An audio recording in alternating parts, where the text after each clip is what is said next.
Unidas han acusado a Estados Unidos de cometer crímenes de guerra durante la actual campaña militar en el Caribe, exigiendo investigaciones y el enjuiciamiento de los responsables.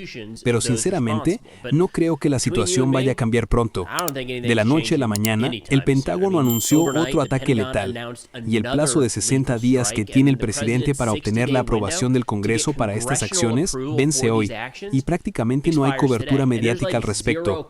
Si esos videos les resultan valiosos y útiles, la mejor manera de apoyar al canal es a través de Patreon. El enlace se encuentra en la descripción. Pero analicemos lo que sabemos. Hace apenas un par de días, según Associated Press, el alto comisionado de las Naciones Unidas para los Derechos Humanos declaró que los ataques militares estadounidenses contra embarcaciones en el Caribe y el Pacífico Oriental, que supuestamente transportaban drogas ilegales desde Sudamérica, son inaceptables y deben cesar. De hecho, tenemos un video de las Naciones Unidas que lo explica con sus propias palabras. Aquí está. Los ataques aéreos de Estados Unidos contra embarcaciones en el Caribe y el Pacífico violan el derecho internacional de los derechos humanos. Según informes, más de 60 personas han muerto en una serie continua de ataques llevados a cabo por las Fuerzas Armadas estadounidenses contra embarcaciones en el Caribe y el Pacífico desde principios de septiembre, en circunstancias que, según el alto comisionado de las Naciones Unidas para los Derechos Humanos, no tienen justificación alguna en el derecho internacional. Estos ataques y su creciente costo humano son inaceptables. Estados Unidos debería investigar y, de ser necesario, enjuiciar y castigar a los individuos acusados de delitos graves de conformidad con los principios fundamentales del Estado de Derecho, como el debido proceso y un juicio justo, que Estados Unidos ha defendido durante mucho tiempo. Esta información se dio a conocer el mismo día en que se supo que el presidente Trump había autorizado ataques militares dentro de Venezuela. El Miami Herald informó, citando, la administración Trump ha decidido atacar instalaciones militares dentro de Venezuela, y los ataques podrían producirse en cualquier momento. Fuentes con conocimiento de la situación informaron al Miami Herald que Estados Unidos se prepara para iniciar la siguiente etapa de su campaña contra el cartel de Solís. Las fuentes indicaron al Herald que los objetivos, que podrían ser atacados desde el aire en cuestión de días o incluso horas, también buscan desarticular la jerarquía del cartel. Si bien las fuentes se negaron a confirmar si Maduro es un objetivo, una de ellas afirmó que su tiempo se agota. Maduro está a punto de verse atrapado y pronto podría descubrir que no puede huir del país aunque quisiera. ¿Qué es peor para él? Ahora hay más de un general dispuesto a capturarlo y entregarlo, plenamente consciente de que una cosa es hablar de la muerte y otra muy distinta es verla venir. El secretario de Estado, Marco Rubio, salió rápidamente a declarar. Sus fuentes, que afirman tener conocimiento de la situación, los engañaron para que escribieran una noticia falsa. Ya veremos. Es decir, esto ya ha sucedido antes. Si recuerdan, cuando Israel inició su campaña de bombardeos contra Irán, creo que fue mientras los aviones israelíes estaban en el aire. El presidente Trump hablaba de la siguiente etapa de la negociación, así que sin duda se están empleando tácticas de engaño. Y conforme se difundió esta noticia, vimos un aumento en los informes sobre el incremento de la interferencia GPS alrededor de Venezuela. Algunos países de la zona reforzaron su presencia militar. También observamos cierres del espacio aéreo en la zona, lo que sugiere áreas que podrían utilizarse para acciones militares. Hemos hablado de esto durante bastante tiempo en este canal. El siguiente paso en esta campaña, más allá de atacar ocasionalmente embarcaciones de narcotraficantes, o incluso a diario, consiste en atacar objetivos militares, probablemente objetivos de los carteles dentro de la propia Venezuela. Deberíamos esperar que esta sea la siguiente fase. Anoche el secretario Hegseth anunció otro ataque letal, este en el Caribe, declarando, el Departamento de Guerra llevó a cabo un ataque cinético letal contra otra embarcación de narcotráfico operada por una organización terrorista designada en el Caribe. Fíjense en la forma en que se expresa, refutando acusaciones de diversa índole. Dice, cito, este buque, como todos los demás, era conocido por nuestra inteligencia por su participación en el contrabando ilícito de narcóticos. Transitaba por una ruta conocida de narcotráfico y transportaba estupefacientes. 3 narcoterroristas se encontraban a bordo durante el ataque que se llevó a cabo en aguas internacionales. Los 3 terroristas murieron y ningún miembro de las fuerzas estadounidenses resultó herido en este ataque. Insisto en el mensaje, estos narcoterroristas traen drogas a nuestras costas para envenenar a los estadounidenses en su propio país, y no lo lograrán. El departamento los tratará exactamente como tratamos a Al-Qaeda. Continuaremos rastreándolos, localizándolos, buscándolos y eliminándolos. De hecho, esto formó parte de la conversación que tuvimos hace apenas un par de días. Hace años entrevisté a Ben Conable y Colin Clark. Les dejo el enlace en la entrevista en la descripción, donde hablan sobre los peligros peligros y los riesgos de participar en una operación militar en Venezuela. Una de las cosas que destacaron fue el cambio que hemos visto en las últimas semanas. Antes eran carteles, luego se convirtieron en organizaciones terroristas dedicadas al narcotráfico. Ahora vemos cada vez más comparaciones con Al-Qaeda, un Estado Islámico, grupos que son más familiares para Estados Unidos. Claramente los asociamos con actores realmente malvados. Quizá la terminología que se usaba antes no era efectiva, así que estamos viendo un cambio en esa dirección. En ese sentido, en las últimas semanas hemos visto un cambio hacia atacar más objetivos en el Pacífico que en el Caribe. Cabe destacar que anoche el ataque fue en el Caribe, pero antes de eso, creo que los últimos 4, 5 o incluso 6 ataques fueron en el Pacífico. CNN publicó un informe que indica que, según fuentes familiarizadas con el asunto, el Pentágono ha cambiado deliberadamente su estrategia en las últimas semanas, centrándose en atacar a presuntos narcotraficantes en el Pacífico Occidental en lugar del Caribe. Esto se debe a que funcionarios de la administración creen que tienen pruebas más sólidas que vinculan el transporte de cocaína a Estados Unidos a través de esas rutas occidentales. La información de inteligencia sugiere que es mucho más probable que la cocaína se trafique de Colombia o México que de Venezuela. Este es un tema que hemos abordado con frecuencia al analizar nuestros objetivos. Si se eliminaran todas las embarcaciones que llegan de Venezuela, si el tráfico de drogas de Venezuela a Estados Unidos se redujera a 0, aún llegaría una gran cantidad de drogas al país. Es discutible si esta reducción se notaría en el consumo de drogas en Estados Unidos. Esto plantea la pregunta de qué es lo que estamos haciendo exactamente con Venezuela. El argumento es que se han dado cuenta de esto y están reorientando sus esfuerzos hacia el Pacífico. La semana pasada hubo una sesión informativa sobre este tema, donde la representante demócrata Sarah Jacobs habló sobre esto.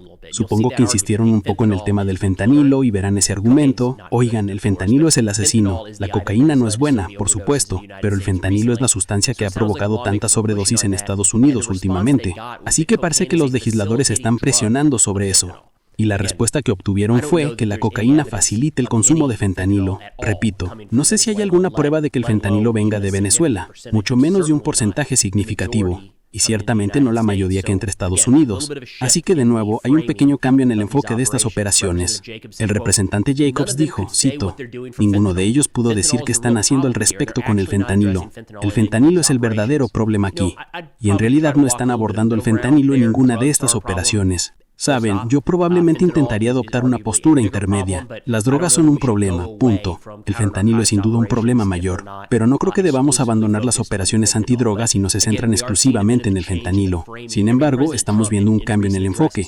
El presidente Trump en discursos recientes sobre este tema ha mencionado la cantidad de fentanilo proveniente de Venezuela. Esto no coincide con las evaluaciones de inteligencia estadounidenses más recientes, lo que podría explicar el aumento de los ataques en el Pacífico.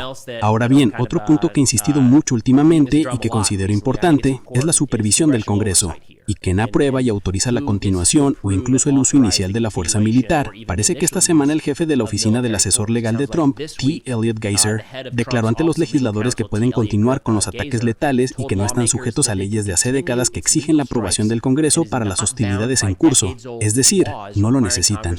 Están listos para actuar. Según dijeron, la justificación que dio el presidente fue que la administración no cree que las tropas estadounidenses corran peligro en la operación en curso, por lo que la ley no se aplicaba. Citaron, la operación consiste en ataques precisos, realizados principalmente con vehículos aéreos no tripulados lanzados desde buques de la Marina en aguas internacionales a distancias demasiado grandes para que las tripulaciones de los buques objetivo pongan en peligro al personal estadounidense. Citaron a Brian Finnegan, ex asesor legal del Departamento de Estado, quien dijo, lo que están diciendo es que cada vez que el presidente usa drones o armas de largo alcance contra alguien que no puede defenderse, no se trata de hostilidades, es una exalimitación de autoridad ejecutiva. Y de nuevo, nuestras tropas desplegadas en primera línea están bajo riesgo. Incluso el lanzamiento de vehículos aéreos no tripulados con munición real supone un riesgo, ¿verdad? Es un riesgo muy diferente al de estar bajo fuego hostil directo. Pero esto es bastante interesante leer lo que esto podría significar realmente. Significa que si, bueno, no hace falta ser un genio para extrapolar y decir que mientras solo usemos drones no es guerra. Mientras solo usemos drones no son hostilidades activas. Me parece que eso no refleja el espíritu que el Congreso y los padres fundadores pretendían con todo esto, ¿verdad? Es bastante obvio que sigue siendo una guerra y una acción militar si solo usamos drones en lugar de que nuestra gente dispare o sea atacada activamente. Ahora bien, esto plantea la cuestión del plazo de 60 días, que en su momento se debatió ampliamente. Me parece que en los últimos días se ha olvidado por completo, lo cual es curioso, dado que vence mañana. Así que legalmente el presidente de Estados Unidos debería detener la acción militar en el Caribe mañana, pero eso no va a suceder. Y así no han sido las cosas por mucho tiempo. Tenemos un par de ejemplos aquí, bajo el mandato del presidente Obama y el presidente Biden. Probablemente puedan encontrar ejemplos de esto, con cualquier presidente en la historia reciente, donde simplemente ignoraron estos plazos de 60 días. Just Security publicó un informe donde decían, cito, el 4 de septiembre, el presidente Trump envió una carta al Congreso en conformidad con la resolución sobre poderes de guerra para informar del ataque militar del 2 de septiembre contra un buque en el Caribe, en el que murieron 11 personas presuntamente involucradas en el narcotráfico. El requisito legal de que el Poder Ejecutivo cese cualquier uso de fuerza militar sin autorización del Congreso expiró el lunes cuando vence el plazo de 60 días de la resolución sobre poderes de guerra. Dicen que, aun cuando un presidente actúa bajo su autoridad constitucional, la ley exige que las operaciones terminen después de 60 días. Si el Congreso aún no ha aprobado la acción, así que legalmente el Congreso tiene que actuar. En general, tienen la potestad para hacerlo. Y no creo que esto sorprenda a nadie que esté viendo esto. El Congreso ha abdicado de muchas de sus responsabilidades en los últimos años. Este es solo un ejemplo más. De hecho, creo que la seguridad pública deja bien claro que esto no es solo cosa de Trump. Ha sido así durante varias administraciones. Señalaron el caso de Libia en 2011, donde teníamos fuerzas operando allí durante 7 meses seguidos. Y el argumento durante la administración Obama fue que desempeñaban un papel de apoyo como parte de una fuerza multinacional integrada, y que estábamos usando el poder aéreo en lugar de tropas terrestres. Venga ya. Estamos analizando las palabras con lupa, ¿verdad? Claramente eso no refleja el espíritu de la ley. El ejemplo más reciente fue el de los hutíes, donde la administración Biden presentó 4 resoluciones sobre poderes de guerra en enero y febrero de 2024. Y luego simplemente pararon. Ya basta. Y luego siguieron adelante, lo que nos lleva a otra justificación que se ha utilizado: ir eliminando estas autorizaciones una por una. Este podría haber sido uno de los argumentos de Biden. De hecho, dijeron que no se mencionó nada más al respecto. Simplemente dejaron de presentar estas autorizaciones de poder bélico y continuaron sin oposición. Así que ahí está el argumento. Otro argumento que se ha presentado es que cada incidente reinicia el plazo.